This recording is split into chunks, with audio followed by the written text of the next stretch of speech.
Delhi, the Public Transport Forum, which is an initiative to highlight the importance of public transport. And Shailaja ji is here with us. She is the Maharashtra State Coordinator for SAFAR, and she is actively involved in leading many citizen-led groups like AMCHI PMPML group, which advocates for a lot of issues faced by the everyday bus commuters here in Pune. So thank you all for joining us today. Just to give you a brief overview of what the flow of the discussion will look like, we have allotted 15 minutes each with each panelist to discuss the questions on the topic through their perspective. And then for 5 to 10 minutes, I will be opening up the discussion with one common question for all the panelists. And then the panelists can take the opportunity to sort of respond to or take forward some of the fellow panelists' points. And the attendees will be getting an opportunity to ask questions through the chat, but we will be only taking the questions at the end.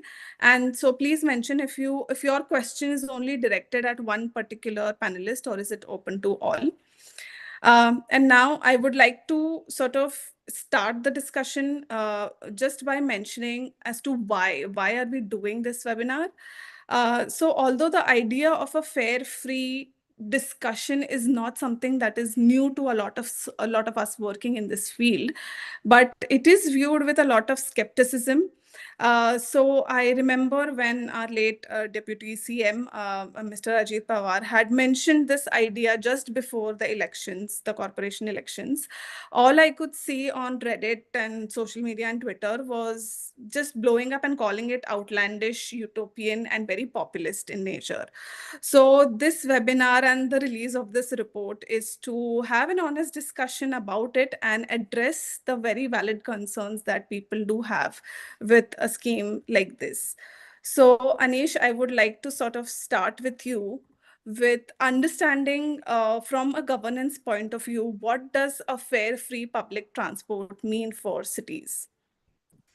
Percy, thank you very much for having me. And once again, my apologies for having to leave early today. I want to start off by saying that it is an honor to be sharing space with Shailaja ji, who has been doing incredible work in Pune, and with Nishant, who've been doing such amazing work.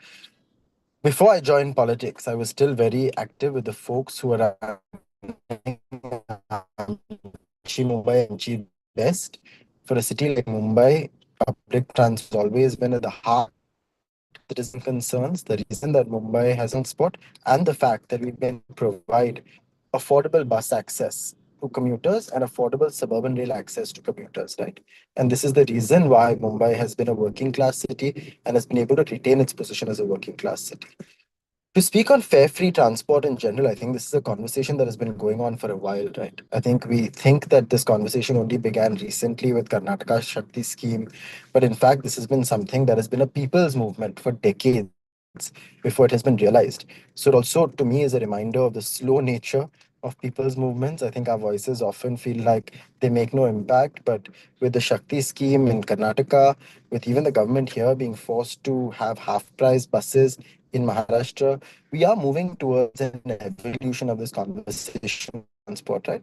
I think it's buses so far because that's where the most financially feasible arguments have been made. I think we tried it for the first time as a political strategy for the Pune Municipal Corporation elections, as an electoral promise to make metro travel free, which I think is an incredibly important sort of promise. And I think many parties will follow this. I think Ajit Dada was ahead of his time. Supriyatai was ahead of her time when she promised this, when the United SCP alliance that fought those elections together promised it.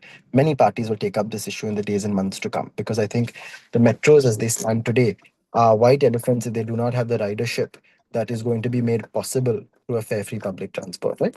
I want to highlight three things from the report that I found particularly interesting. The first is the sort of rise in ridership that you see with the Shakti scheme that's demonstrated, right?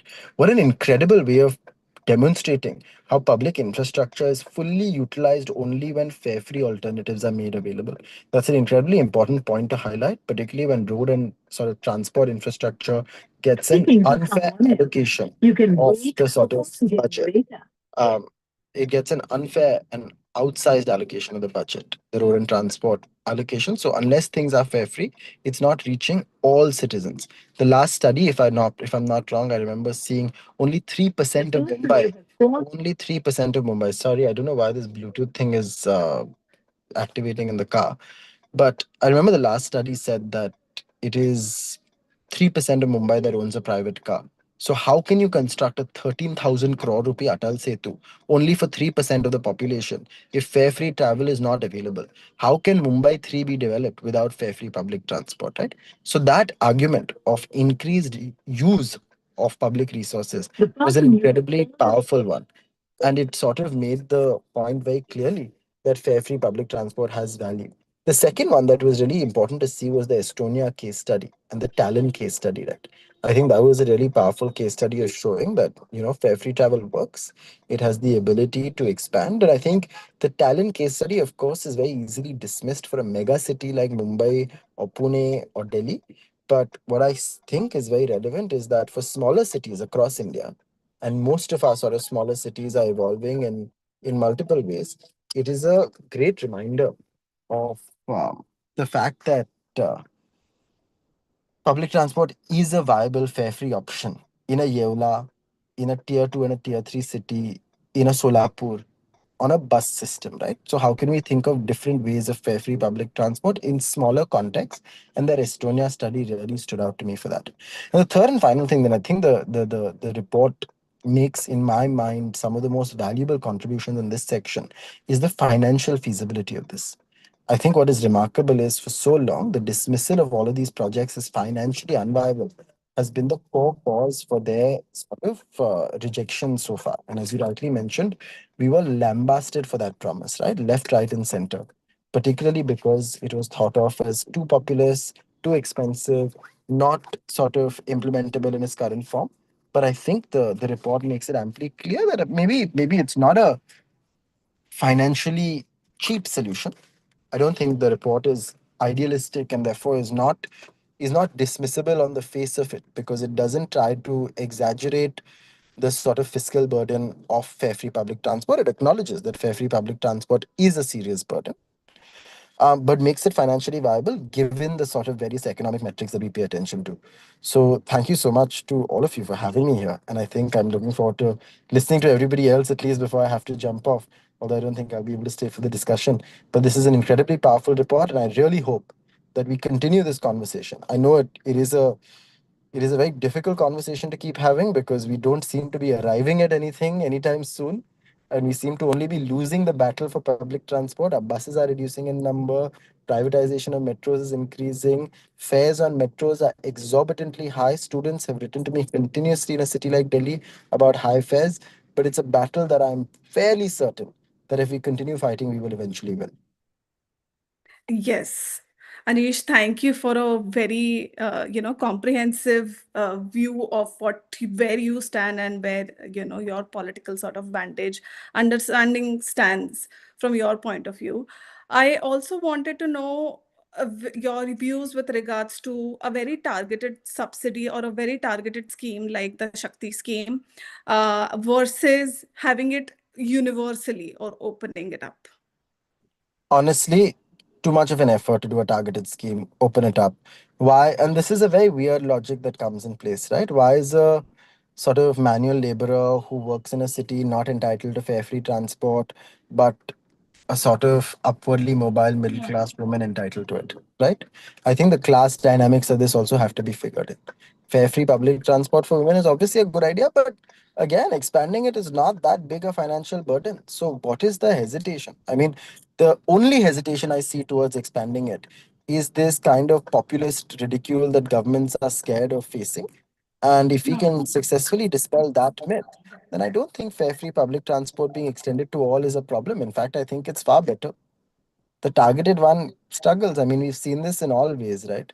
The pass system for your suburban trains sometimes is a pain because people don't know how to get passes, etc., etc. Verification is a challenge. You get caught up in bureaucratic hurdles that one push up the cost of public transport. The cost of enforcing partly fare-free transport is more than the cost of ensuring complete fare-free transport. So why not make it completely fare-free? Yeah, and that means a lot coming from a person who does have an experience in this field. Because I mean, when we do mention that, having these administrative barriers to something like this, to mobility, is not going to be helpful, it does not seem like a very, a very good idea to sort of go ahead with.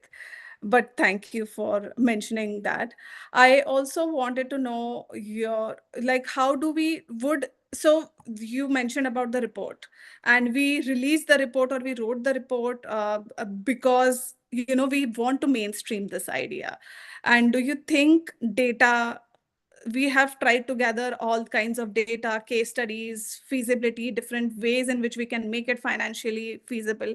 What do you think would be the best way to push this forward, to normalize this? I mean, Shailaja ji is better positioned and Nishant is better positioned to answer this question than I am. To be perfectly honest with you, unfortunately, fare free travel has remained an academic discussion. It has not become a part of people's movements, except for Amchi BST, Amchi Mumbai, Amchi Best, other sort of citizen-led initiatives that have collaborated with the providers of public transport that have made this a people's issue. The other discussions that have happened have been limited to sort of academic chambers, have been limited to the elite. It is still not a political issue worth fighting for and championing unless you do it more as a moral commitment rather than a politically sort of viable project. You know, unfortunately, we didn't get too many seats in PMC or in PCMC after that promise. So we Yeah. have to build. I mean, listen, at the end of the day, now, one of the arguments that could be made, and people like me and others are also very adamant that this should not be made internally, is that fare free travel cost us an election because you are out of touch with the middle class realities. Right? That is an argument that can be made. The only party that promised fare free transport did badly in Pune. So, what does that tell you about democratic consensus around fare free transport? As a politician, I have to consider that. I will be hesitant before promising something like this in Mumbai in the future, right? So unless we can generate that kind of groundswell in terms of public support for it, I think sometimes you have to be a little cautious as well in how we present it to the public and at what time. I'm a little worried about the positioning of fare free public transport as well right now as a viable idea, because if it gets politically defeated, the opposition to it will build in momentum and will actually then result in us moving backwards instead of forwards when such an idea is proposed. What's the right answer to this? I genuinely don't know. When should we position it? How should we position it? How do we make it a people's movement? Unfortunately, as you know, politicians are not experts in people's movement anymore. That's why we keep losing elections. So I think we'll also have to go back to the drawing board and figure out how we do that. And hopefully, we'll all come out with an answer together. Yes. Uh, in continuation to that question and to your answer, what part do you think organizations like Parisar or people's movements or community movements do play in something like this? And Incredibly important role. in order to make for in order to support this idea politically, what kind of a ground support would you guys, as political party which supports this idea, would require? Honestly, you need to make it an issue, right? Don't vote for us on this. I'm not saying that. Ask other parties about why they are not making fare free transport a priority, right? Hmm. Whenever somebody is fighting a corporation election, whenever somebody is coming to homes, to housing societies, to schools, to colleges, to chawls, to bastis, ask them, what do you think about fare free transport? If I have to be perfectly honest with you, guerrilla tactics. You have 500 people in your organization, you're not a very large organization. Send volunteers into every single party's campaign rally and make them ask this question. Send them to housing society Q&As that are organized with candidates, make them ask this question. The more people talk about it, the more people will have to present an opinion on it, right? And so you'll have to resort to these guerrilla tactics for it to become a political conversation that actually manages to gain ground amongst politicians. So somebody's like, see, politicians care most about what the other person is saying. We did this with Pinklist India, right? The reason we started Pinklist India was to say, this politician is talking about LGBTQ plus rights. Why are you not talking about LGBTQ plus rights? Very difficult question to get people to answer in a country like India, right? Particularly in a conservative sort of space. Now, in such circumstances, we still manage to do well in getting more people to talk about LGBTQ plus issues by raising it at every single forum. That needs to be. And queerness is a very, very minoritized identity because very few people are out, right? Mhm. Even if you say 10% of the country is queer, less than 1% of that 10% has the privilege of coming out. So, in hard numbers, politically irrelevant community. In the same way, currently in hard numbers, people who feel passionately about fair free public transport are a politically irrelevant community. We've still not been able to gain critical momentum on the political front. So, how do we get more people to support the movement? How do we interject at moments knowing that we're not going to get to 10, 20, 30% of people supporting this movement for a while and ensure that we can actually get more public support, but gradually? I think very often politically people assume that change happens instantaneously. My biggest frustration in politics is that you have to get used to the slow pace of change and you have to get called out for it as well, and you should always keep calling out politicians for not doing enough. That's very important. Don't like, just because NCP, SP or NCP support fair free public transport, you have to push back and say, why have you not supported it more? Right? I think we've gotten into a weird place where the opposition is celebrated just for doing the bare minimum. That's also dangerous in my opinion. Hold the opposition also up to higher standards is my recommendation, at least to civil society groups that are doing important work. Thank you for mentioning that. I also wanted to sort of have your understanding with regards to what does a success of a universal or a free public or a fair free public transport scheme look like to you? It And what looks are like, what are the sort of hurdles do you see in the way that could be expected? What are the pre-implementation challenges that we could envision? And what do you see it as a success? I want to actually dismiss this concern that there are lots of pre-implementation challenges to fair free public transport. Actually, there aren't.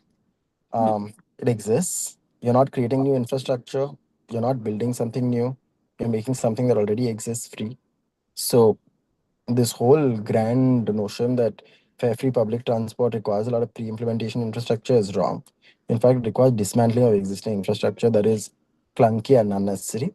The main success of fair free public transport will be when you see urban mobility becoming a sort of celebrated quality in a city rather than something people complain about. Today in New York City, the CEO of a hedge fund takes the subway, right? Why can't we be proud of that in Mumbai? Why can't we say that the head of Tata Trust will take the metro in Mumbai? The only success of public transport will be when the richest use it. The poorest have to use it. But when the richest use it, that's when you'll realize that actually fair free public transport has worked and that it has reached a level of efficiency. And we're moving towards a country that values time over money, right? Mm. And this is a particular case in Maharashtra and Delhi. I don't know so much. Nishant will tell you more. I think in Delhi, I've been always surprised that people wait outside a hotel for 20 minutes while their car goes up the driveway. Whereas in Mumbai, if you're seeing a 20-minute line in a car, you'll get off and do a walk for 4 minutes and get inside, no matter what big VIP you are. So this culture difference that also will be brought in by fair free public transport, which everyone is using, will be something remarkable. That will truly be democratic in its true shape and form. I'm very Yes. sorry, everyone. I really have to run now. I'm so sorry, Shailaja ji and Yes. Nishant, that I could not stay longer and hear you. But I promise I will listen to this and I will write to both of you. And to everyone here, I'm sorry I can't take any of your questions. Tanzil, thank you so, so much once again for having me, and to the Thank you, entire Anish, team. for joining as No, much as thank you you could. so, so And much to the yes, Parisar team. Thank you so, so much for thank having me. you. Thanks a lot. Bye. So we had interesting. So I had a few more questions for Anish with regards to does fare free implications or the impacts of fare free public transport. What does it mean for, especially for women, for the women demographic? But okay, we will continue with other questions for Nishant. We have Nishant here. Is Nishant? Yes. Hi. Hello, Nishant. Hi, Tanzil. It Hi. was Hi. so good to hear Anish. I was just thinking that whether I will have any points to, end up. He'll end up making all the points, and it was so good to hear from him. It was really, very well put, all the points. So anyway, yeah, Yes. over to you. Yes, I'm glad we brought in someone who has very progressive views with regards to fair, free public transport. Because we are sort of, you and I who work in this space and other people who work in this space can sort of understand that we are sort of tired with the pessimism around the idea. So it was very refreshing to hear somebody who is very optimistic about it. So Nishant, Nishant has also given his inputs in the report. If you read the report, you will find Nishant's views there also. But I would like him to sort of answer a few questions for us here. And Nishant, I would like to sort of start with, from what you have seen in Delhi and from what you have seen in your experience of working with communities in Delhi.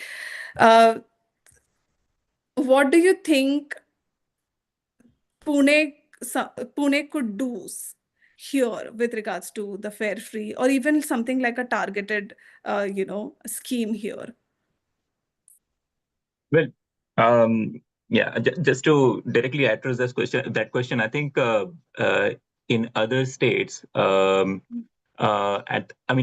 it can happen at the scale of like a state like Karnataka, Tamil Nadu, right? I'm not talking about Delhi even, and it can happen in just a couple of days of the new government in power.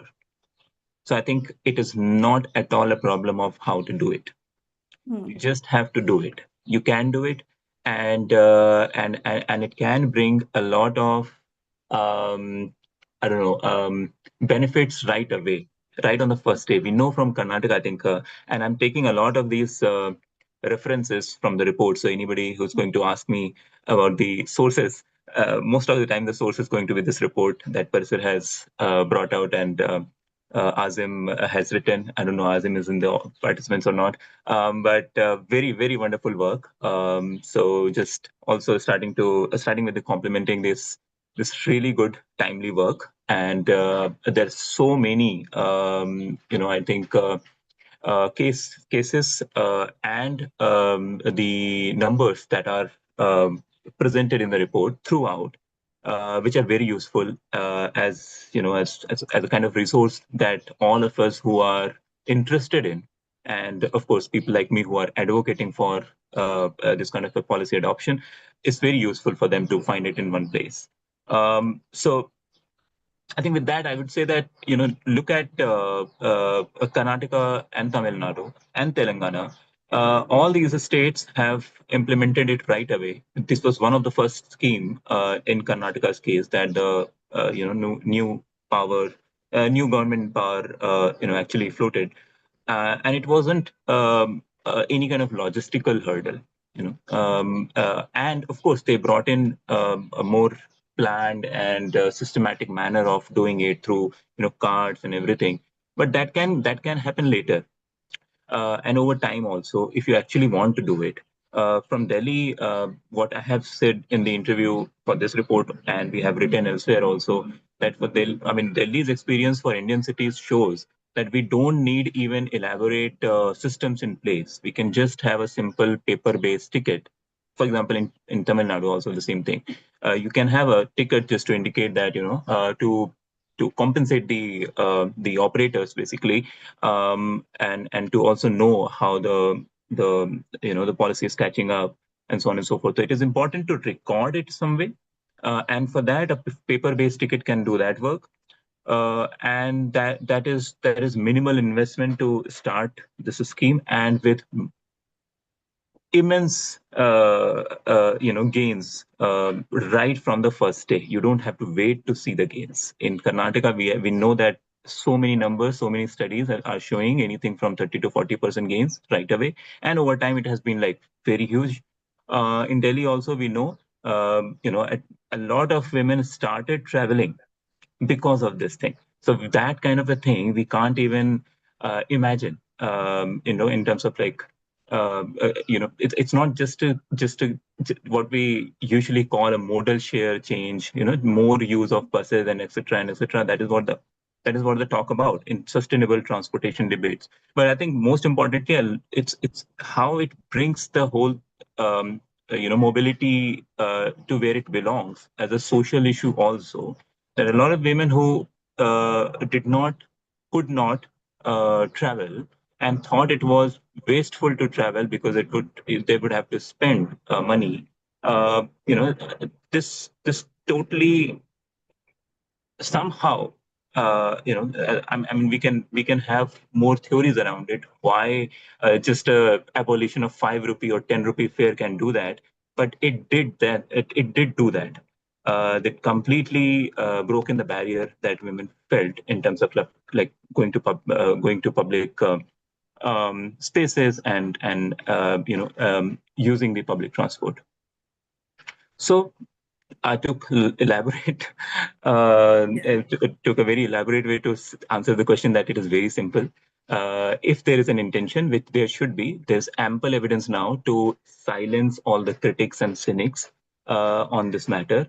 It has the similar experiments have run at different scales at the level of states, Tamil Nadu, Karnataka, Telangana, at a slightly smaller, I would say, but still at a state or a UT level in Delhi, a very important place where you can learn from the experience, and in different pockets across the world that we have been saying and referring to for a long time. And I think I'm very happy to see a very detailed discussion on those cases also, and discussed properly in a proper context. So I think that is very good. And my point simply is that if Pune or if the state of Maharashtra even wants to consider it, the problem is not going to be how to do it. They can immediately do it. And the other question, the viability question, I think a part of it, much of it, I think Anish has already answered.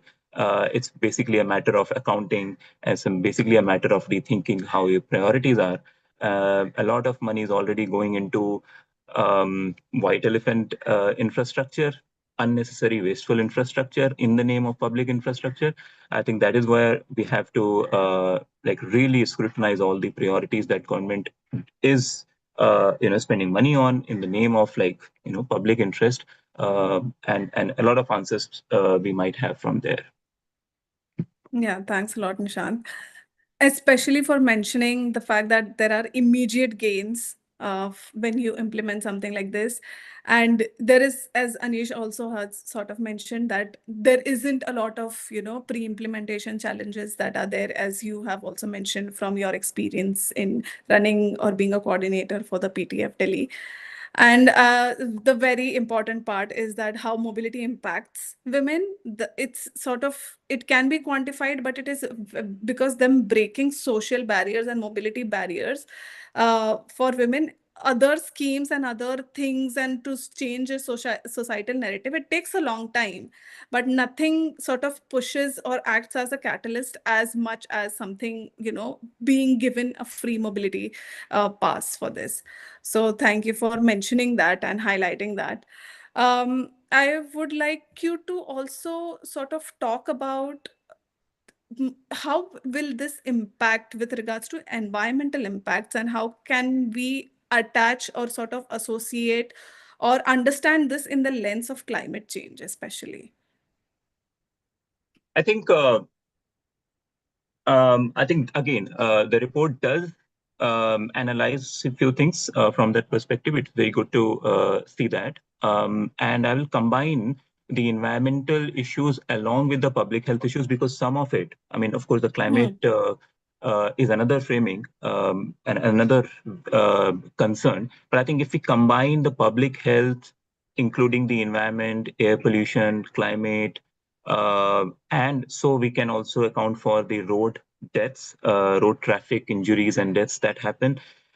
We see a big chunk of there are a lot of estimates, and significant 10% of GDP or something. I think that is the public health burden, or the kind of road infrastructure or road systems we have in place in Indian cities, and the kind of systems we are prioritizing and building more for. which are essentially car centric. Not even personal vehicle centric. I think it's basically car centric. There is road expansion. Money is going into road expansion. Money is going into new flyovers, and making it more speedier. I'm not saying I don't think it is making on an average the speed in the city. I mean, it's not helping that, but there are stretches where you can speed up, and that's what the money is going for. And that is essentially what it is doing in terms of like public health is one, promoting car use, and which has obvious, air pollution impacts, and it is also ending up killing people. And that public health burden, I think, is not so much talked about, apart from usual like talk in the media whenever a big or a one-off talks on certain accidents in media at sometimes. So I think if we bring in this kind of a loss that this kind of a system and this kind of prioritization and planning has, I think that money, this is what I'm talking about, the accounting. This is a problem of accounting, public accounting at the on the behalf of like this is something that the government should consider, that the gains, some of these gains are very short, I mean immediate. For example, the gains I talked about, the mobility of the groups whose mobilities have been suppressed over for a very long time. But then there are long-term gains. You will not see immediately a gain, coming into reduction of air pollution, maybe. But if you actually systematically plan and totally deprioritize car use and prioritize public transport, and in that you bring in this as an element to make it free to keep its uses high, to make people to keep it attractive, to keep it usable. I think there you will see over 5 years, 10 years of timeline, we will see a very significant gain coming from this kind of a policy to a reduction of public health burdens. And so, I mean, I'm just clubbing all of these because we know the general idea about how it is going to help air pollution, climate, etc., etc. So I don't want to reiterate that, but I'm just saying in terms of like just a general understanding why this policy should help is basically you have to keep a much, I mean, slightly longer timelines in place and have a more systematic thought about it.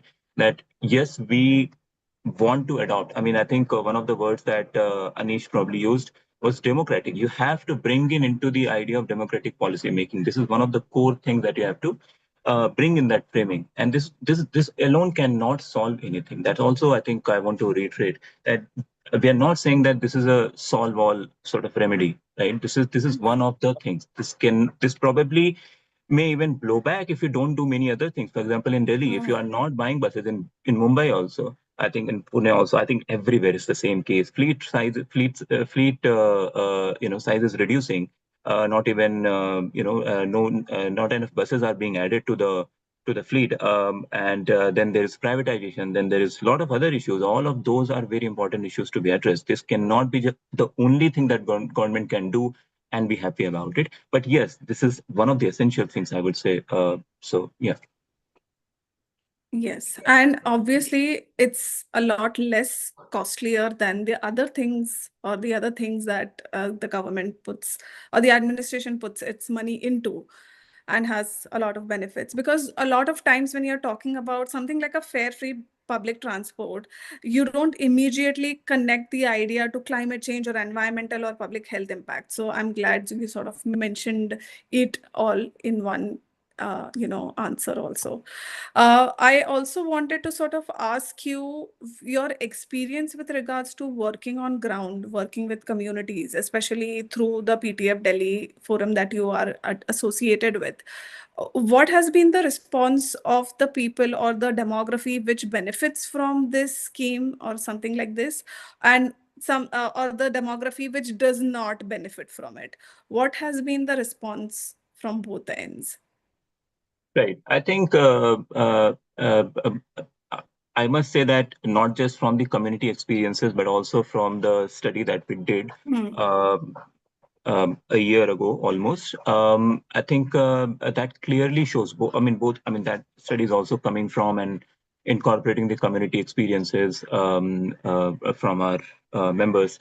One of the things that we have to understand is that uh, a lot of people felt that there is more sovereignty now in terms of like even time. Simply,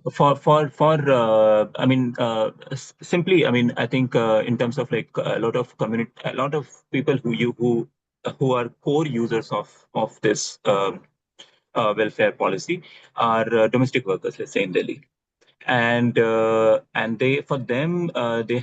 they were earlier completely dependent on walking. Now there is an option at that sometimes or often, depending on the place that they have to go to in terms of like workplace, a bus is also an option. And things can improve a lot with more last mile availability of buses, which Delhi was planning for. Unfortunately, I'm not very happy with the situation right now, how the last mile scheme actually worked out, and how it is actually working out. But yeah, one of the things is that sovereignty and more choice, to not just be forcibly uh, dependent on walking, but sometimes also having this freedom to use public transport to save time, to have more time.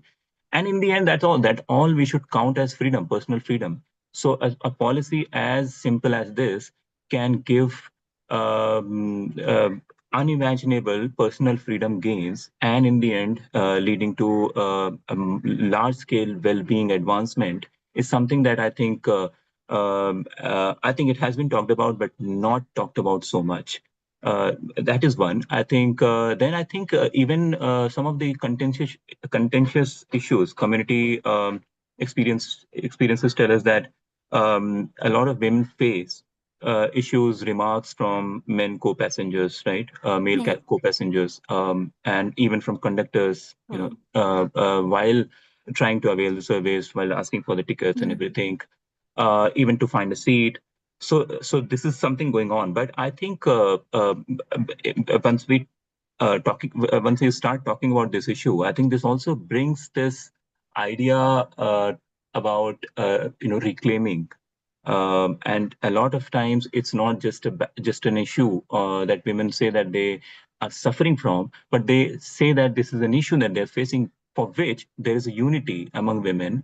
If something happens, there is usually a greater chance for reclaiming buses as a space, because this is structuring the welfare on those axes of identity, and remarks are going on. So it's also bringing, I would say, gender politics pretty much directly in the picture. And again, I'm not saying this is the intentional gain that policy would have thought of or can think of, but in terms of like real world experiences, actual experiences, this also allows for that kind of I would say, feminist politics to actually happen, right? And a bus can be that space for women to actually, fight for the power and reclaim the spaces. I think it was probably not so imaginable before this policy. It is so much more now. Of course, this does not mean that everything is fine now. We still know that in Delhi we have recorded the experiences of women. I see that happening a lot of times. If there's so many women waiting for the bus at the bus stop, buses don't stop, even with like with all kinds of like efforts to like make the buses stop. So the issues continue, but I think this is another way in which community has found this as a means to also bring in more solidarity and to fight for claim of the democratic claim on the space. Yeah. Yeah, thanks a lot. My next question to you would be sort of slightly different, or taking it ahead. because we have talked about the misconceptions of, and you have also given your response to a lot of misconceptions about the fare free public transport. So one of the misconceptions that I sort of keep seeing a lot on social media is this substitution, or the words, or something like a metro being used synonymously to something like a public transport. So for example, here in Pune, when that scheme was announced just before the Pune PMC elections, people are like, abhi to metro ban rahi hai, itna paisa dal raha hai, fir usme kyun dalna hai? So I mean, as a person working, I mean, I do understand, or I am seeing the dissonance in the comments, or the argument here, but I do see a certain valid sort of understanding from a normal member of the public. So how would you sort of respond to something like this? And I think it's the work. I don't think it's a very easy work to convince a lot of. That's what I'm saying.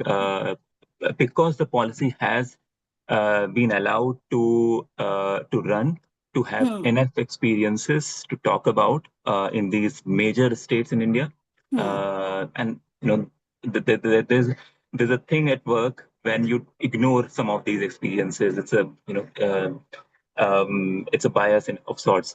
But I think I can imagine it is not an easy work to convince the people who take this line and are not finding it easy to digest. But I think the point to make is, for me, is to look at metro, and in all these cities a lot of investment has been made, and this is called investment, for example, as compared to investment of this sort, which is like, again, an investment in the sense, right? Investment in all kinds of ways, in investment in women's mobility, let's say. But that is seen as an investment one. And then that investment, what does it lead to? We know that 100 people are traveling on some of these tier 2 metros that are being run. And who are the people traveling? Those are affluent people in the city. What will happen? I mean, that all of that is happening in broad daylight, in the name of public interest, and in the name of public transport. And we have to be okay with it, because that's what the public transport and the ministries and departments and all of this resource mobilization is happening to bring this to public and ask them, urge them, kind of force them without any choice to go into metro, and not providing anything to have a better bus services. I mean, we know in metros we still have some buses. We have many issues, but in tier 2 cities, who is thinking about buses? No one. And there we know that metros do not belong.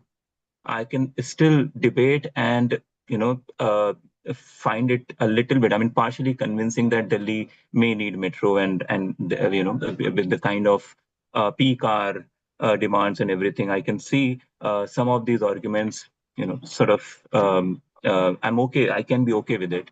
But in tier 2 cities, if the government and the financial priorities, fiscal priorities are like pushing for metros more and more, and we know none of these experiences have actually achieved anything close to the targets in terms of ridership, the basic benchmark.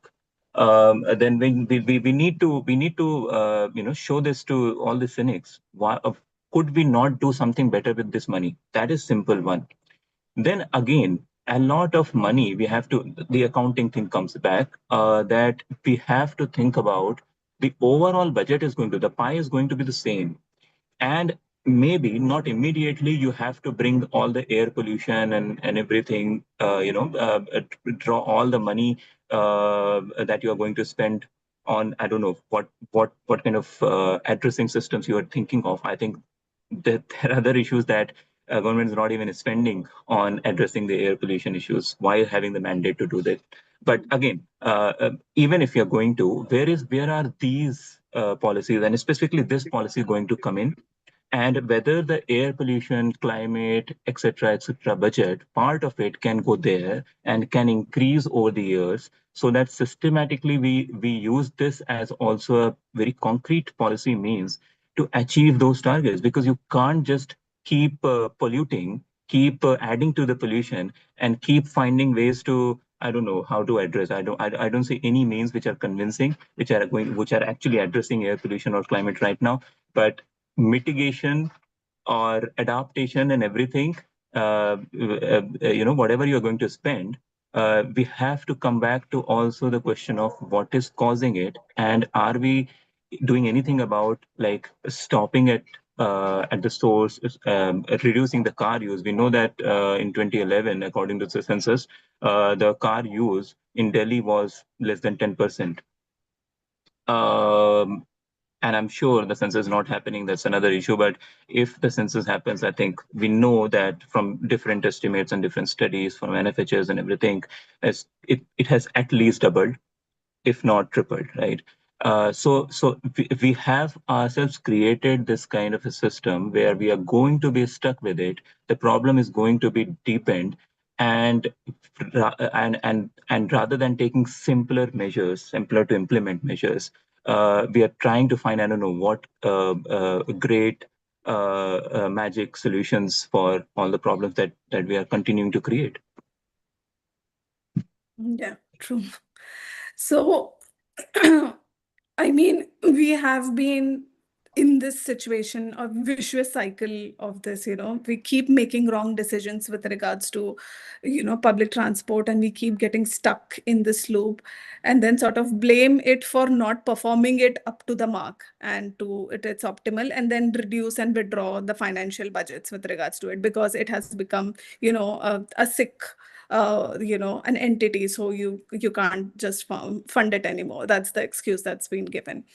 Nishant, for your last question before I move to Shailaja ji, I would want to ask you, as Azim has done a very good, comparative study of global case study.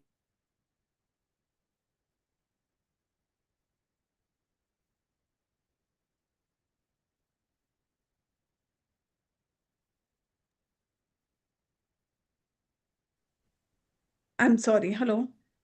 Yes. Yes, I can. Yes. I don't know what happened, but yeah. So, for your last question, I wanted to ask, what are the few things in different case studies that you have read in the report or from your experience or from your research? What are the different things in the case studies that you think we can implement here, and that might sort of act as a catalyst here to push for something like an FFPT? Yeah. So one of the things I will start with is to also look at fare box revenue, as we say, the money coming from collecting from ticket, and that we know is not it doesn't run the system. It is a part of overall revenue, and a lot of money is anyway coming from state governments, and which is the thing, which is what should happen. The public transport is run not for profit, or not even to run for no profit, no loss sort of equation. In the end, this is what the financial arrangement has to be, that we have to provide for public transport, just like we provide for other public facilities and etc. through the tax-based revenue, and directing them to bring more equality, more fair social sort of situation. So one is that I think we have to rethink that the fares are anyway not the major source of revenue to run the operations. And once we recognize that, I think a lot of serious people, some might be in the room, think that we don't have the money. Then you are saying that you don't even collect money from a lot of bus users. So foregone, the understanding is as if the revenue foregone sort of thing, right? But we have to rethink it. The money that is currently coming in the system is something that we have to rethink. To what degree we can and we should rely on collecting money from people who are using the system. They're doing a social good, in fact, to actually board the buses, which is a fairly dysfunctional system right now in India. and Yes. still they are using it. They have their own personal freedoms are curtailed. This is not a good system in terms of the user experience, and still people are using it. Why? Because they have no other means. So rather than providing better public infrastructure, better public transport, and which is easier to fund, so that's where this comes in. That you stop thinking about metro and start thinking about buses, and bring more buses and keep them free for use. It If you actually plan of all of it, I think there's enough money to do it. One is that, and I think that's where we have to think about other cities. We know that some of these cities, countries that have actually implemented it are rich countries, very high GDP per capita, economic context from where these policies, these case studies are coming. So we have to take we have to judge it well, to what degree we can borrow ideas from there. For example, one of the ideas is congestion tax. I think there is fair amount of I think scrutiny needed for that kind of an idea to push for, because that is another thing that will require a lot of logistical changes, and it's not outrightly feasible. It can or cannot happen in different contexts. It will depend on a kind of planning that will go into, and I'm not an expert on that, so I would say that it can have a scope in Indian cities, but it's not the idea that is waiting to happen. But I think some of these things, for example, the employer tax, I think from Tallinn or some case study, I think has been discussed, or from a French city, I think. That is not so difficult to implement, actually. Especially in Bangalore, I know some of the groups who have been thinking about it seriously to push for it, and to also bring employers on board, so that their employees find this, that there is a there's mutual understanding, rather than asking the government to push for it. There's an understanding coming from some of these corporate employers, that they are happy to give this kind of tax, or this kind of a charge, if the public transport is made available, that can be used by their employees, which has immense gains, as compared to, consider the Bangalore situation, where a major problem for any IT employee typically is the congestion that they have to face to go to office every day. So I think some of these some of these ideas can find a very good ground in Indian context and different contexts, of course. For example, I talked about Bangalore. It may not be so true for Pune. But I think with the kind of growing industry Pune has, this is something that can be thought about. Yeah, I think resident tax is also another thing. I'm sure from some places, especially the bus routes and metros, if they're planned in such a way, the routes are going through some of these affluent neighborhoods. I think there's a possibility, because we know that in Indian urban context, we cannot have a population level implementation of residential taxes, because housing situation is very different. But in affluent neighborhoods, if you're going to provide some of the very good, you're going to improve the bus services or public transport services, I think there can be arrangement that can be tried in some cases. Okay. Thanks a lot for your, very interesting inputs, especially something as I think people will be sort of skeptical with regards to the residential tax that you have mentioned in the last. But I hope that people do keep an open mind, and if you do have any questions, um, you can sort of ask. Now we move on to Shailaja ji. Thanks, Nishant. Shailaja ji, thank you for coming. आपने आपके जो आपने इतने सारे संगठनों में काम किया है, और अभी बिकॉज मुझे श्वेता से पता चलता है कि आप वो आमची एमपीएमएल के लिए आप लीड करते हो वो ग्रुप।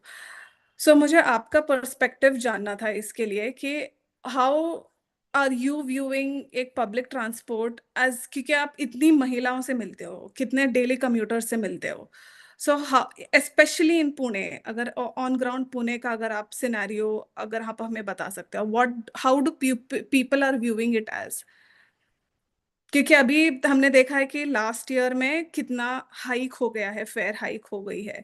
क्या लोग सिर्फ फेयर हाइक से ही are people okay with fare hike, और people would want to explore something like a fare free public transport? जब फेयर फ्री की बात चल रही थी तो बहुत अच्छा लग रहा था, लेकिन हमें पता है यहाँ कितना होगा, क्योंकि हम अभी बहुत सारे लोग प्रयास कर रहे थे कि जो फेयर हाइक हुआ है वो कम हो जाए। उससे इतना फर्क पड़ा है। बहुत सारी औरतें जो कमाने के लिए जाती है, जैसे जैसे डोमेस्टिक वर्कर हो, बाकी भी बहुत सारे वर्किंग क्लास की विमेन है, जिसमें है कि कंस्ट्रक्शन लेबर्स है। तो ये सब लोग, अब मुझे जब 10 रुपए देना था वहां 20 रुपए हो गया है, और उसका कुछ दिखता ही नहीं है और कोई सुन नहीं रहा है। तो बहुत सारी औरतों का, क्योंकि अपने घर से कामगार नाका बोलते हैं जिसको लेबर चौक बोलते हैं, वहां तक आने के लिए भी पैसा लगता है, और फिर उसके बाद मुझे काम मिलेगा नहीं मिलेगा मुझे पता नहीं है। तो ऐसे जो वर्कर्स है, तो उनके लिए अपने, अगर थोड़ा पैसा कम हो तो मैं जाके रुक सकती थी, मुझे कम काम मिलता है तो ठीक है, नहीं मिलता है तो ठीक है मैं वापस आऊंगी। लेकिन अब मुझे उसका डबल पैसा देना है तो मैं काम के लिए ही नहीं जाऊंगी, और जो कमाई जो होती है लोगों की तो वो भी बस रह गई है।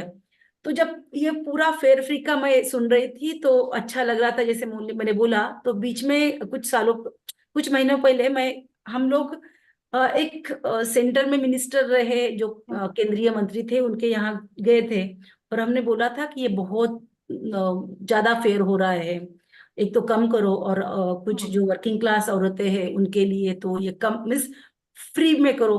तो लेकिन फ्री में होना ठीक है, लेकिन गवर्नमेंट बोल देगा जैसे कि लाडली बहना वगैरह किया है वैसा करेगा, लेकिन बस ही कम किया तो मीन्स बस फ्री कर देंगे, लेकिन बसेस की संख्या ही कम कर दी तो क्या होगा?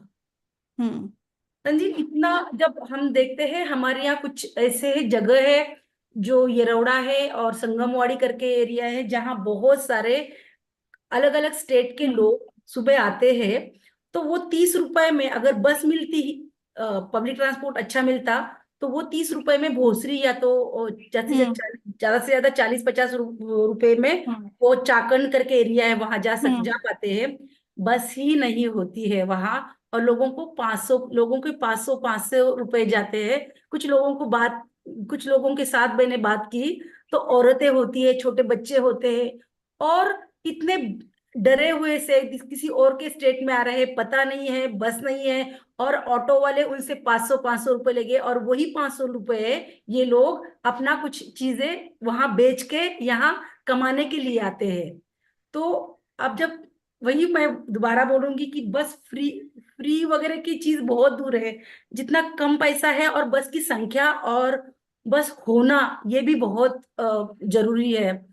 एक बात जैसे बताऊंगी कि बहुत सारे वक्त क्या होता है, रात को या तो कभी फोन आते हैं कि हमें हस्बैंड मार रहा है, तो अगर कहा ना कि तुम जाओ और कहीं यहाँ जाके अमुक अमुक जगह या फलाने जगह जाओ, तो पैसा नहीं है हमारे पास, तो उनको अपने मायके नहीं जा पाते क्योंकि पैसा नहीं है। दूसरी चीज ऐसी है कि वो हर रोज अपना पीटना उनका जो होता है वो पीटती रहती है औरतें, जैसे उनको कुछ उनके पास पैसा नहीं है, और बस भी अगर किसी से 10 रुपए ले तो 10 रुपए भी अभी नहीं चलेंगे, और बस भी नहीं होती है। तो ये सारी चीजें बहुत बार होती है।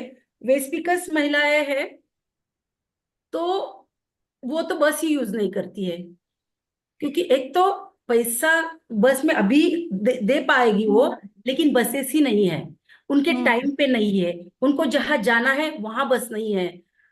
तो अगर उनका कहना है कि अगर फ्री मत करो, थोड़ा भी दे दो, लेकिन हमें बस तो दे दो। तो ऑटो में उनका इतना सारा पैसा जा रहा है, तो फ्री का जो है फेयर फ्री बसेस और फेयर फ्री ट्रांसपोर्ट बहुत अच्छा आइडिया है, लेकिन वो बहुत दूर है हमारे लिए। हमारे लिए तो इतना ही है कि बस होनी चाहिए, हमारे टाइम पे होनी चाहिए, हम जहाँ जा रहे हैं वहां होनी चाहिए। अभी ऐसा है कि स्टेट में जो 75, अभी मैं पब्लिक सिटी के बारे में बात नहीं कर हम्म रही हूँ, कि जो पब्लिक ट्रांसपोर्ट है जैसे कि हम्म एसटी बसेस है, तो वहाँ हम्म 75 ईयर्स के बाद लोगों को फ्री बसेस, हम्म फ्री पास या तो फ्री हम्म, मिलता है, 10 रुपए अगर कुछ देने हाँ पड़ते हैं, लेकिन उनको इतना अपमान सहन करना पड़ता है। कोई भी आके बोलते हैं ये बूढ़े हैं, इनको कुछ काम धाम नहीं है, फ्री में मिले चल गए। तो ये जो इंसल्ट बार बार होता है वो भी बहुत, मिस, फ्री अगर कर रहे हो तो सबको करो, और सबको उतना ही, मिस, उनको किया, अच्छा काम किया है, लेकिन उनको ऐसी वक्त कर रहे हैं कि उनके उपकार करे।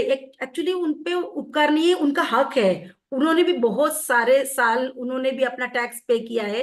वो जिस तरह से वो अपमानित होते हैं, तो वो गलत चीज है।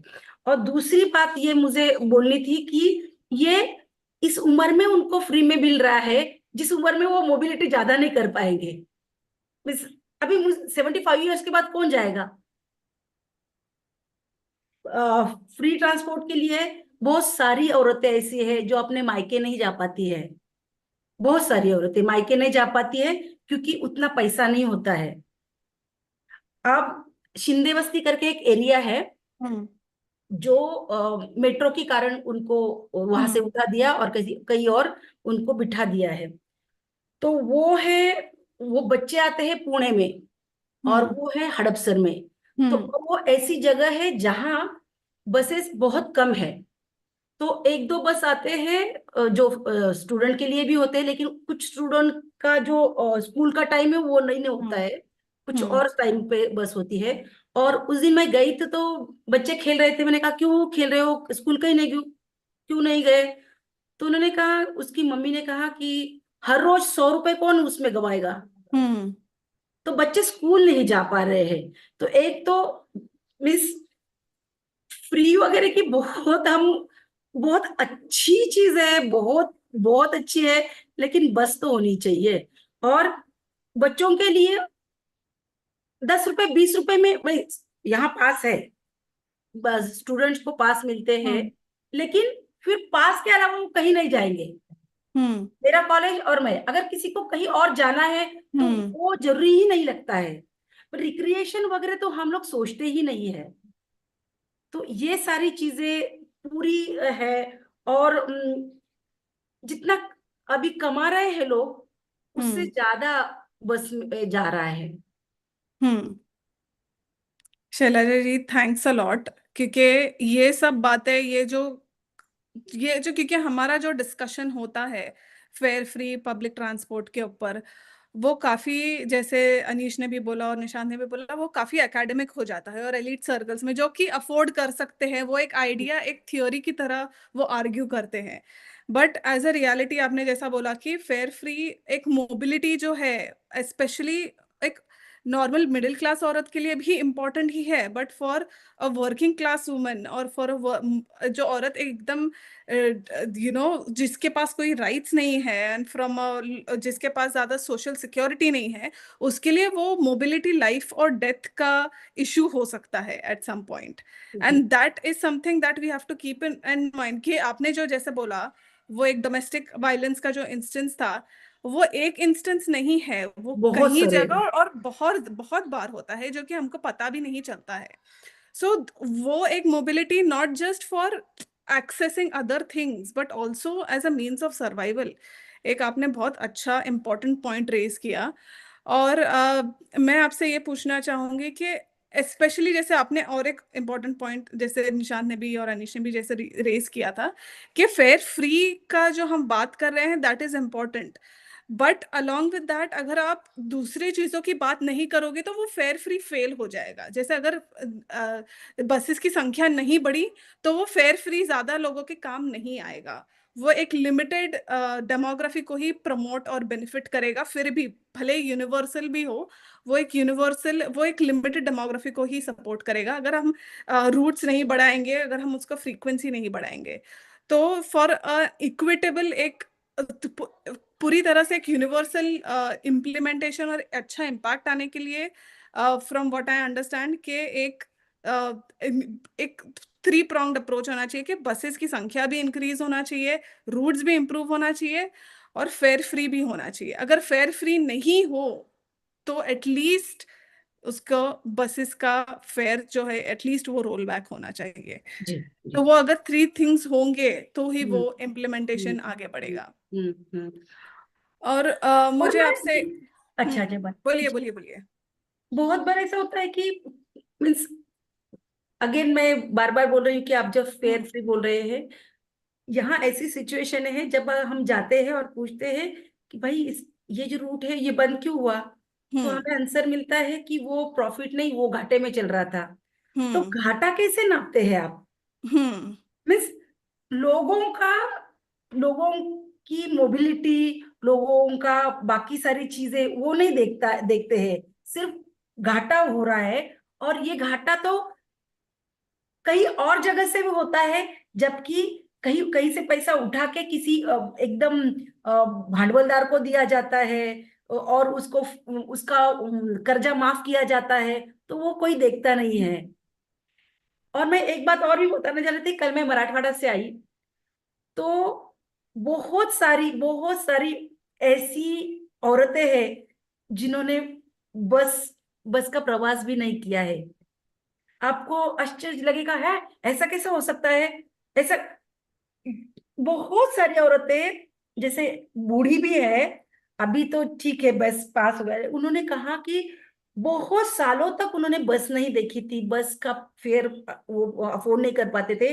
और कई जगह बस भी जाती नहीं है तो वो जा नहीं पाते बस से, और जो प्राइवेट ट्रांसपोर्ट होता है तो उनको ज्यादा पैसे देना पड़ता है, तो तुम्हें कुछ नहीं। और बहुत सारी लड़कियां, अगर उसमें क्या होता है कि जेंडर की भी बात आती है, तो पैसा 100 ही है मेरे पास, और बच्चे को, लड़के को लेके जाना है तो लड़के को वो प्रवास के लिए पैसा यूज किया जाएगा, लड़की को ठीक है बाद में लेके जाते हैं इसको।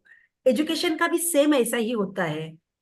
तो और एक बस का जो प्रवास, हम 3 जो चीजें बोले उसमें और है कि सुरक्षितता, औरतों की सुरक्षितता, ये बहुत महत्वपूर्ण घटक है।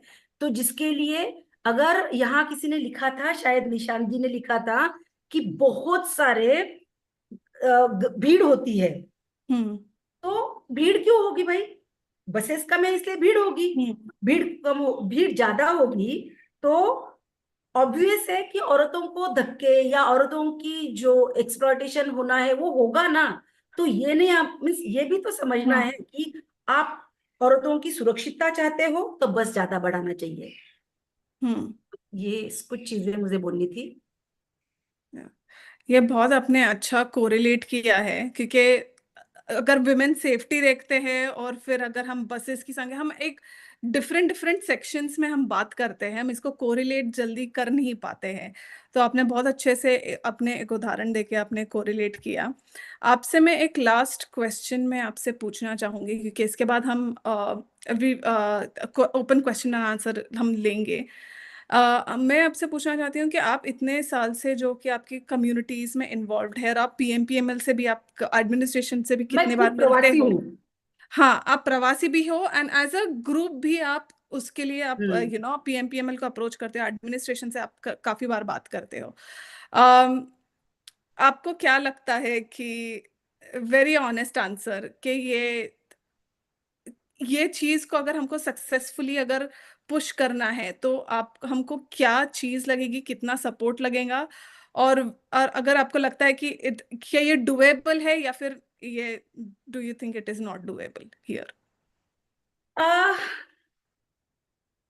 फ्री का मुझे होना चाहिए, हम सब बोलेंगे होना चाहिए, लेकिन होगा क्या वो तो पॉलिटिकल विल पावर होगी। क्योंकि मैं जब बोल रही हूँ ना कि बस फ्री का बहुत बाद में, मुझे मेरे मेरे बस स्टॉप पे उसके टाइम पे जो बस है वो तो आनी चाहिए।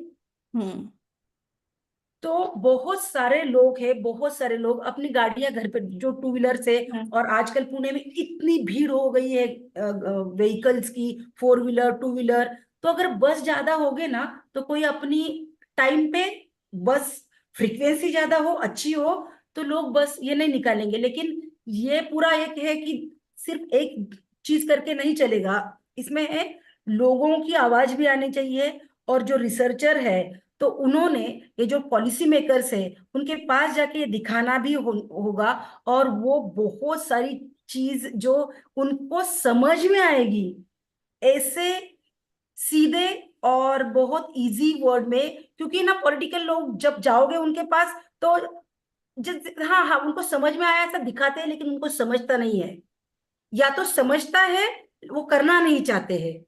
तो ये जो रास्ते की भीड़ बहुत सारी, जो हर सिग्नल, पुणे में कोई भी जगह कोई भी रोड आप ले लो, भीड़ नहीं है ऐसा होगा ही नहीं, तो बहुत कम होगी। लेकिन आपने जो पूछा उसका आंसर ये है, जो मेरी मुझे लगता है कि रिसर्च भी होना चाहिए, और पॉलिसी मेकर्स और बहुत सारे एडवोकेसी जो करनी है, तो लोकल पार्टीज, सभी पार्टीज को भी साथ में लाना है। आप उनके पास, हर एक के पास हमें जाना है, जो हम कर भी रहे हैं कि भाई बस की क्या जरूरत है। तो वो लोकल लेवल से एडवोकेसी शुरू करके वो सेंट्रल लेवल तक जानी चाहिए। रिसर्च जो है वो बहुत अच्छे शब्द में, और एक एक दिन गए, उनको बताया, एक प्रेजेंटेशन किया, वापस आए, ऐसा नहीं हो सकता है, बार बार उसका फॉलोअप करना पड़ेगा। तो एक ये भी है, और लोगों से भी। और ना सिर्फ बस ये नहीं है, तो जो बहुत सारी व्हीकल कंपनियां हैं, तो ये सरकार का धोरण वहां से बस ज्यादा बढ़ेगी नहीं। क्यों नहीं बढ़ेगी? क्योंकि गाड़ी तो बिकनी चाहिए ना, फोर व्हीलर बिकनी चाहिए, टू व्हीलर बिकनी चाहिए। और वो कौन, उसका उसका मुनाफा या उसका कट किसको जाएगा? पॉलिटिकल पार्टीज को ही जाएगा। तो ये सारी चीजें है कि जो हमें कुछ करना चाहिए। ओके, वेरी pragmatic व्यू आपने हमको दिया है Shailaja ji. Thank you for your inputs. मैं हम अभी क्वेश्चंस लेंगे, but due to some glitch जो कि बीच में हुआ था, वो क्वेश्चंस मुझे नहीं दिख रहे हैं। Janani and Swati, can you help? Yes. Okay, Tanzil. So there's one question by Govardhan. Does fare free mean further worsened buses as there is no revenue? Nishan, do you want to take that question? I want to take all these questions actually, because this is giving me a lot of food for thought to like respond to things, and I think I've tried to, but yeah.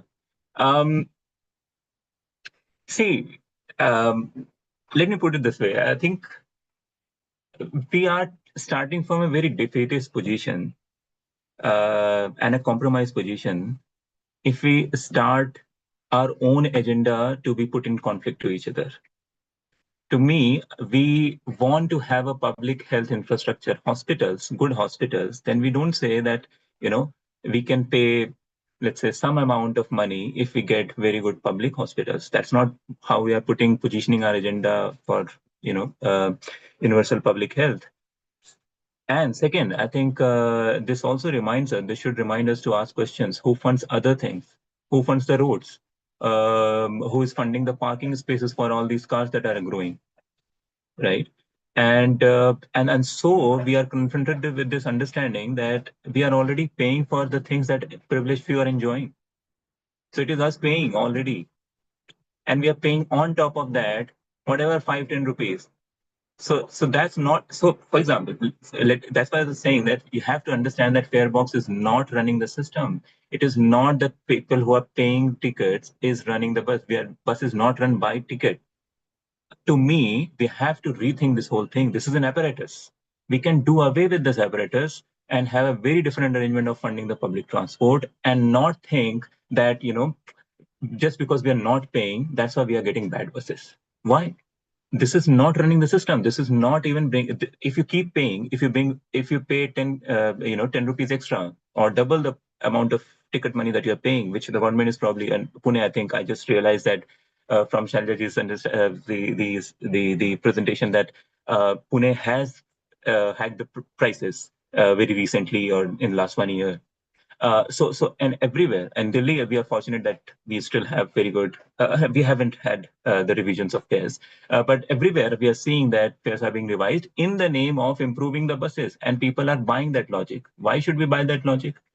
We are already paying for so many things that are helping the privileged few. We have to demand that back. We have to demand reroute that investment to things that we are using, we want to use, we intend to use. And this is a clear lack of bringing government to accounts. I think that's what it is. And we can always have a slightly compromised view, pragmatic view also, that this is not going to happen. Government is not willing to listen to. Once you take that line, you're out of the government office. There's no advocacy possible on those lines. Then I'm just asking, is the government proposing this alternative that you pay 10 rupees extra and we will give you 3,000 buses right away? Is that happening anywhere? Fleets are decreasing. There's no bus coming in. So it will be a deception for ourselves as a citizen groups, as people demanding improvement in public transport, to deceive ourselves thinking that if we pay, the government will feel and government will have resources to bring more buses. No, government already has more resources to bring more buses. They're just not bringing it. So we have to keep our agenda, as Tanzil already said, that we have to have multiple prongs. We cannot ourselves bring in conflict between in three of our agenda. Right? And none of these things are sequential. We have to demand whatever we can get. If we get the free transport right away, what is wrong with that? And the government has to run it because they have means to run it. That is the point that probably everyone is missing. And if we can push for more buses, even better. If we can push for more buses and all the buses that are coming in can already be made free, I think it's a win-win. It's a great thing to have. We cannot have that. Once we have 10,000 buses, then we will bring in another agenda from our bags and say that now you should make it free because now we have enough buses. No, I don't. I even from the citizen advocacy point of view, I have a strong, a strongly different view. And then I think the point about, I think I'm taking another question, which can be clubbed together, which is about the STUs and deficit thing. Then again, I'm always mesmerized by all the discussion that happens on the big platforms, large platforms with all the great consultants with a lot of data and blah blah blah. But the point is that, and I think in my personal conversation with every one of them, they do realize if you frame it politically, then we are on board. Yes, politically if we are going to reimagine, there's no problem at all. But all they are constantly have to talk about, because they are consultants, is that they know that none of this government is willing to hear. So it is consultant talk to say that STUs are not struggling, are struggling already. They have deficit, blah blah blah. They're not in deficit at all. It is just a matter of government not having intention to fund it, because that is what has to be done. They will never have revenues coming in from their own operations. They are not private operators running on, I don't know, long routes, just like tourist buses. The framing of bus operation, public transportation operations in a city has to be seen very differently, and there is a need for social recognition. From this, I think I am realizing that we a lot of work, and I'm not. It's not new. I know. That's why I said in response to one of your questions, Tanzil, that it is not an easy work, because cynicism is at the social recognition level. It's not just from the government. And for a lot of political parties, I know the link is simple because they know that this is winning them votes. So they are willing to do it. I don't think it is coming in the same form of recognition that probably I am trying to portray here. But tactically, I don't have a problem with that. If for them the equation is simple, that it is winning them elections, and so they will do it, fine. I mean, we don't want to preach them. But society, if we who are going to benefit from it, we ourselves are being cynical to these gains and saying that, I don't know, some kind of a moral position that, taking something for free is probably not so good as compared to, having everything for everyone. And even if we have to pay for it, why should we, right? And if it was actually being positioned by government that, you know, either you can get it free or we can give you a lot of buses, I will also rethink my position. But this is not the situation. Government is not giving us anything, so we have to demand everything. Why not push this also, right? So I think some of these questions I have, and so for the deficit thing, just bringing. See, these are artificial bureaucratic divisions in terms of money. Money is coming from our taxes. Our means everybody, like common citizen, right? Everyone. And this money, they are, dividing into a metro department versus a bus department. Now they're impoverishing a bus department, impoverishing and not bringing in any, arrangements to bring new buses. And while constructing, giving tenders, blah, blah, blah, to build metro at scale rapidly, etc., etc. We should not, we should see this in, proper way, that it is just money. It's not about buses not having money or public transport not having money. There's money that is being siphoned off as in a broad daylight as a kind of a scam in front of us. And not many people are going to use it ever in future. And we are spending a lot of money on that, celebrating it, and we have to be okay with it. And we have to say that, I'm willing to pay extra money if we get more buses. I don't think that is something that we should start with. That's a very compromised position, and the government's stance is not encouraging for me to even think about that.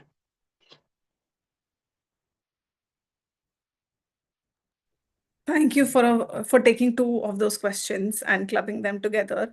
Very interesting and very succinctly put with regards to deficit and how they are just administrative divisions. And we need to sort of make a paradigm shift in our framing of this administrative jargon that we use in order to create more barriers. Shailaja ji, मैं अभी हमारे पास ज़्यादा तो time नहीं है, but हम दोनों questions लेंगे. शैलजा जी, आपके लिए क्वेश्चन ये रहेगा कि पुणे में अभी बस के फेयर्स तो इंक्रीज हुए हैं और प्राइवेट व्हीकल ओनरशिप भी कंटिन्यू टू इंक्रीज हो रही है. तो हमको एक फेयर फ्री पब्लिक ट्रांसपोर्ट का गोल है अगर हमारा, तो हमें क्या पहले प्रैक्टिकल स्टेप्स लेना चाहिए, फाइनेंशियल, पॉलिटिकल या इंस्टीट्यूशनल? कौन से हम ऐसे बहुत ही प्रैक्टिकल स्टेप्स ले सकते हैं, citizen groups, members of the public, हम कौन से प्रैक्टिकल स्टेप्स ले सकते हैं ताकि हम वो गोल तक पहुंच सके इन पुणे?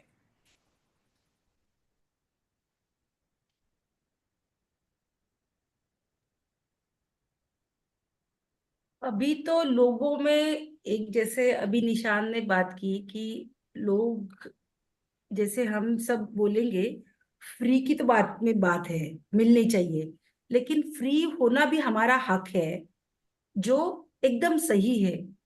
लेकिन ये सब हमें लोगों तक पहुंचाना, ये है, वो बहुत जरूरी है.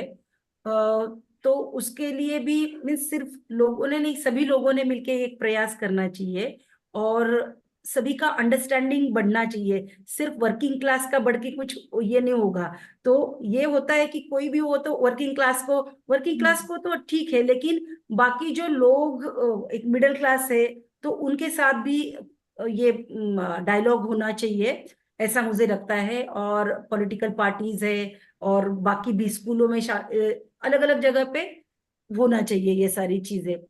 और जब मैंने एक अभी मुझे चांस मिला तो मैं बोल लेती हूँ कि जब मैंने कहा कि पॉलिटिकल पार्टी के लोगों को समझता नहीं है, तो अनीश जैसे लोग हैं उनको समझ में आएगा. लेकिन जो ऐसे इलेक्टेड मेंबर्स बहुत सारे हैं जिनको हमने कोशिश की थी समझाने की, लेकिन समझ में नहीं आया, ये भी मुझे बताना था. वो तो I mean it's very apparent Anish जैसे वेरी एलिक्वेंट और जिनको समझ में आता है बहुत कम पॉलिटिशियंस है. उसमें हमारा संघर्ष तो बहुत ही रहता है when we are talking to administration और टू पॉलिटिकल पीपल, ताकि उनसे पहुंचाना, just to make them understand about this idea. और ये निशा- चीजें ना लगातार हमने बस बीच में जाके रुक गए, ऐसा नहीं होना चाहिए। जब तक हमारी मांगे या तो जब तक हम जो चाह रहे हैं कि हम सिर्फ बस फ्री बस लोगों के लिए नहीं तो पूरा पर्यावरण का भी सोच रहे हैं, तो उसके लिए भी चाहिए। तो ज्यादा बढ़ना, ये सब हमारी जो मांगे हैं वो लगातार हमने वो जारी रखनी चाहिए। जी जी। निशांत, मैं आपसे पूछूंगी कि आप वो जो लास्ट क्वेश्चन है जस्टिन ने जो पूछा है, can you answer that question? And we after that, I mean, it's very unfair of me to ask you also to do it in a very quick manner, but since we will be running out of time, can you Tanzil, very I can't briefly? find the question from Justin. Okay, so Justin has asked, I'll just read out the question from the Car Free Cities Alliance. Okay. He asks, New York Mayor Zohran Mamdani promised free and fast bus service. It struck me that there can be a task force including representatives from Pune or Mumbai together to examine the best process moving forward on the fare free public transport. Otherwise, if looking for inspiration, some European cities have made some progress. Tallinn, Estonia, and more recently, Belgrade, Serbia has made an announcement.